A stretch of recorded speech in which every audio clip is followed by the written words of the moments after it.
इतिहास ना याद करेगा भाजपा सरकार की इस हिटलरशाही को। जिस तरीके से हिटलर के नाम पे लानतें भेजी जाती है ना, कहा जाता है कि अगर इस दुनिया में सबसे खराब लीडर कोई रहा है जिसने क्या बोलते हैं समाज को गर्त में धकेला है, तो वो हिटलर रहा है। आज के दौर में मोदी सरकार, अमित शाह, योगी आदित्यनाथ भी इसी तरीके से याद किए। आपको लगता है कि आप मुसलमानों के घर तोड़ देंगे या मस्जिदों के सामने नाच लेंगे? आप नाच लीजिए। अगर आपको ये लगता है कि आप सब मुसलमानों को ख़त्म कर सकते हैं, चलिए ये तो आपका सपना है, पर अगर आपने कर भी दिया तो उसके बाद क्या? एक दूसरे को खाइएगा, क्योंकि इतना सब्जी महंगा हो गया कि आप खरीद तो सकते नहीं हैं। कैसे गाड़ी में कैसे पेट्रोल डालिएगा? कि साइकिल चलाइएगा, पैदल जाइएगा अपने दफ्तर? आपका बच्चा स्कूल कैसे पढ़ेगा? सारे पब्लिक इंस्टीट्यूशंस को तो ये लोग प्राइवेटाइज कर रहे हैं, हर जगह का फीस बढ़ा रहे हैं, नौकरियां खत्म करते जा रहे हैं। बार बार भर्ती की 5 साल से भर्ती नहीं हुई है इतने सारे क्या बोलते हैं गवर्नमेंट इंस्टीट्यूशंस में। कहाँ से नौकरी आपको मिलेगी? जो हिंदू इस वक्त रोड पे खड़े होकर नाच रहे हैं, उनको वो मुझे बताएं कि जब वो उनका नाचना खत्म हो जाएगा ना मस्जिदों के सामने, उसके बाद कहाँ जाएगा उनका परिवार? कैसे जीवित रहेगा? हम लोग की टीम गई है वहाँ पे, हमारे सीनियर कॉमरेड्स वहाँ पे गए हैं, आयसा के लोग वहाँ पे गए हैं। वहाँ पे जो लोग रहते हैं उनसे बातचीत हुई है, उनका आइडेंटिफिकेशन कार्ड हम लोगों ने देखे। उनके परिवार पता नहीं कितने सालों से जहांगीरपुरी में रह रहे हैं, कितने सारे परिवार ऐसे। इस सिचुएशन में उनका घर आप तोड़ रहे हैं इस झूठे माने एलिगेशन से कि ये लोग इलीगल माइग्रेंट्स हैं, बांग्लादेशी हैं। वो हमारे देश के सिटीजन्स हैं, जितना मैं सिटीजन हूँ उतने ही वही भी हैं, और उनका भी उतना ही राइट है वहाँ पे रहने का, अपने घर मस्जिद में जाके नमाज पढ़ने का, अपने घर में बैठ के रहने का, अपने बच्चों को वहाँ पे स्कूल भेजने का, जितना हमारा राइट है। पर एमसीडी अधिकारियों का ये मानना है कि जो अतिक्रमण ढाया गया है उस पर ये पहली कार्रवाई नहीं है। ऐसा नहीं है कि अचानक से हो गई, ये जो ये आरोप लग रहे हैं। वो कह रहे हैं कि रेगुलेशन ये चलता रहता है डे बाई डे, और आज ऐसा हुआ, ये इत्तेफाक की बात है कि उन्हें प्रशासन मुहैया कराया गया। ये एकदम ऐसा बात नहीं है।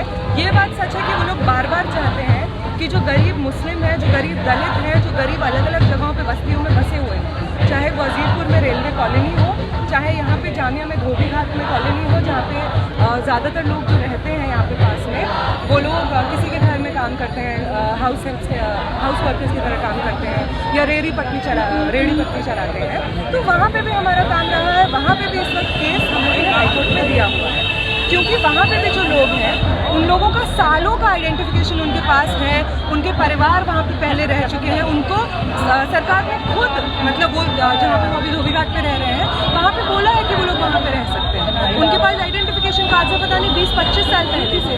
तो यही सही बात है कि वो बार बार कोशिश करते हैं कि जो गरीब हैं, जो अलग अलग जगहों पे अलग अलग कॉलोनीज में बसे हुए हैं, उनको बाहर निकाल के फेंक दें। लेकिन इसका ये मतलब नहीं है कि उनको भी फेंकना जस्टिफाइड। बार बार ये कोशिश रहती है सरकार की, जो इस तरीके से अलग अलग कॉलोनीज में रहते हैं, गरीब लोग रहते हैं, उनके घरों पे बुलडोजर चला दो, उनके कच्चे टेंट को तोड़ दो, उनके मकानों को तोड़ दो। और इस सब के खिलाफ हम लोग खड़े हैं। भाजपा सरकार, आम आदमी पार्टी सरकार का तो नारा था ना, जहाँ झुग्गी वहाँ मकान। क्यों आप मकान नहीं बना रहे हैं? क्यों आप झुग्गियाँ भी तोड़ रहे हैं? और जहांगीरपुरी में तो जो बने बनाए मकान है वो आप क्यों तोड़ रहे हैं?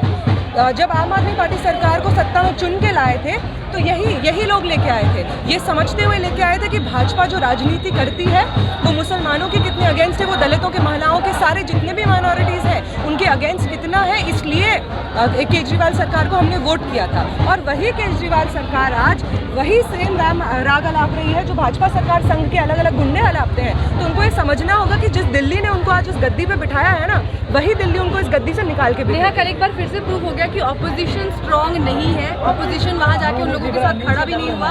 ऑपोजिशन की भूमिका जिस तरह से गिरती जा रही है दिन पर दिन, उसको कैसे देखेंगे? देखिए आप, इसमें कोई दो राय नहीं है कि जो कायदे से ऑपोजिशन जिसको हम मानते थे, कांग्रेस ने रात में जाके राहुल गांधी जगते हैं और एक स्टेटमेंट देते हैं। आम आदमी पार्टी की सरकार के अलग अलग नेता सपोर्ट करने के बजाय दिल्ली के लोगों को काउंटर में आर्गुमेंट देते हैं कि ये लोग तो बांग्लादेशी हैं, इनको निकालना चाहिए।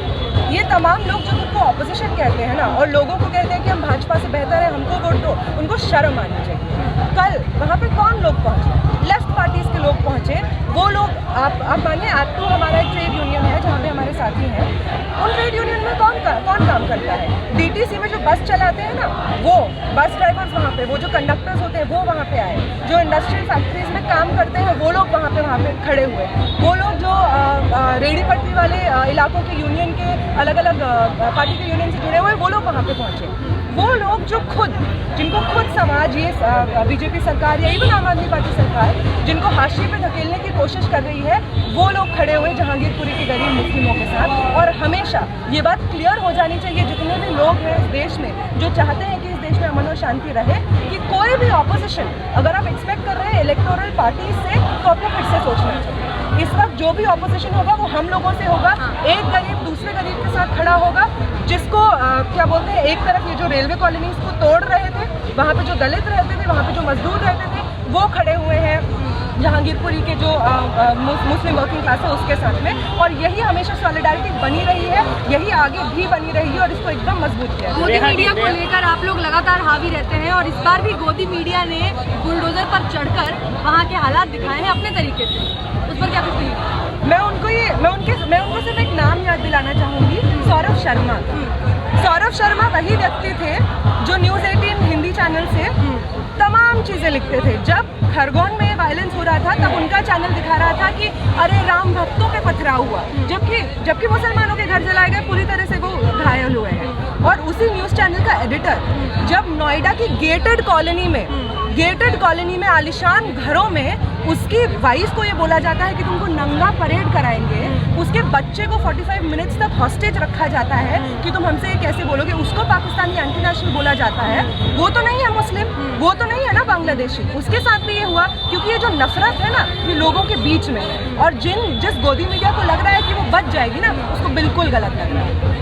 उसको ये समझ आना चाहिए कि वो जो नफरत फैला रहा है ना, खुद पेडल कर रहा है आज तक या एबीपी न्यूज़ जैसा चैनल, खुद ये नफरत पेडल कर रहा है। ये नफरत खुद उसको काटने को दौड़ेगी क्योंकि अंत में ना हमको याद है कि कोविड के दूसरे वेव में ऑक्सीजन सिलेंडर नहीं मिला था, हिंदुओं को मिला था ऑक्सीजन सिलेंडर।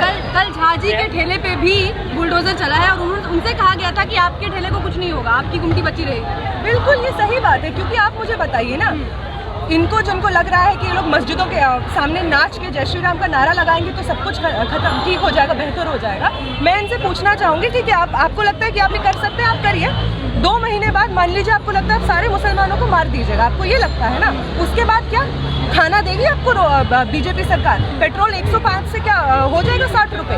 क्या सब्जियां आपको मिलने लगेंगी सस्ती? आपके बच्चे जाने लगेंगे स्कूल? आपको मिलेंगी नौकरियां?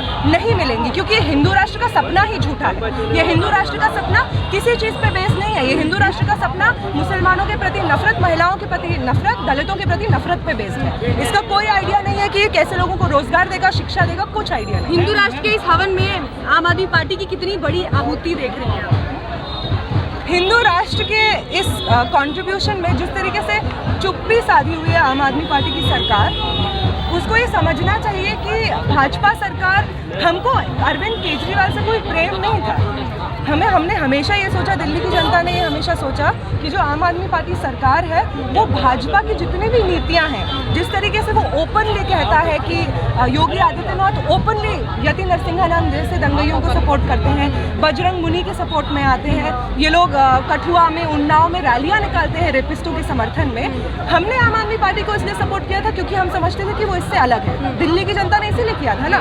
और अब जब क्लियर हो गया कि वो अलग नहीं है तो उसके साथ भी बर्ताव वही होगा जो भाजपा के साथ हुआ, उसको भी दिल्ली से निकाल के फेंका जाएगा और इसमें कोई शक नहीं होना चाहिए।